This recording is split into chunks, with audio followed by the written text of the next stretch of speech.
자탐 과정의 마지막 과정인 소감문을 떨려서 잘 읽지 못하는 나를 이해해 주길 바라는 마음에 양해를 먼저 구해본다. 이 글을 발표하는 지금 떨고 있을 나를 인정하며 한자 한자 읽어보겠다. 발표도 하지 않은 글을 쓰는 이 순간부터 자아들이 벌써 들썩거린다. 숨이 차고 가슴이 두근대고 있다. 이렇게까지 해야 하느냐고 무엇을 들키는 게 싫은지 억울해하며 눈물이 자꾸 흐른다. 뭔지 모르지만 너무 오랜 기간 아닌 척하고 억압하며 살았나 보다.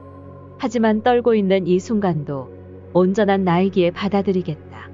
자탐 일기 첫날 과제가 있다는 말에 컴맹인 내가 과연 잘할 수 있을까 하는 두려움과 집에 몇 년간 방치되어 있는 컴퓨터가 잘 될까 하는 걱정부터 앞섰다. 역시나 오래된 컴퓨터는 잘 작동되지 않았다.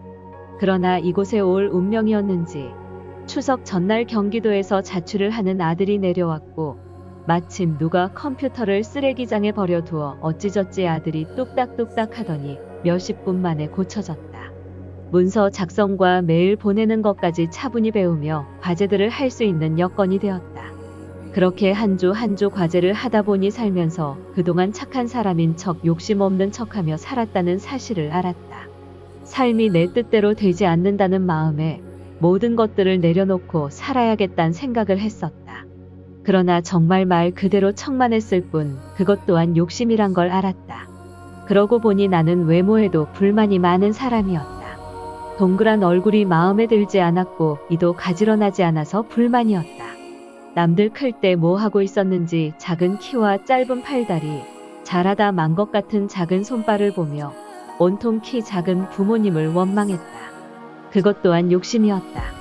어릴 때 막둥이였던 나는 내가 좋아하는 고기 반찬을 독차지했고 몸이 약해 아프기라도 하면 빚을 내서라도 병원이며 한약이며 다른 형제들보다 더 사랑받으며 자랐다. 단칸방에 7 식구가 살아야 했던 형편이 어려운 시절이었다. 이제와 돌이켜보니 정말 애지중지 잘 키워주셨다. 그러나 자아의 마음은 늘 부족한 것만 생각하고 있었다. 지금은 돌아가시고 안 계시지만 우리 엄마와 아버지께 잘 키워주셔서 감사하단 말을 진심을 담아 전한다. 인간으로 태어난 것도 궁금했지만 나로 태어난 이유가 가장 궁금했다. 고통 속에 허우적대며 사는 나라는 사람은 과연 무엇일까? 이렇게 살다가 죽는다면 무슨 의미가 있을까? 의문투성인 삶을 멘탈리셋에서 마음의 법칙들이 작동하는 원리를 공부하게 되니 저절로 알게 되었다. 자아로 살던 삶을 점차 본성으로 옮기니 무엇도 문제가 아니었음을 알았다. 괴로움이란 원래 없었다. 또한 생각이라는 자아의 소리가 줄어드니 늘 행복한 상태였고 내가 있는 이곳이 천국임을 깨달았다. 이제 이 수업을 마치면 각자의 생활에서 주어진 일들을 해나가며 살아갈 것이다.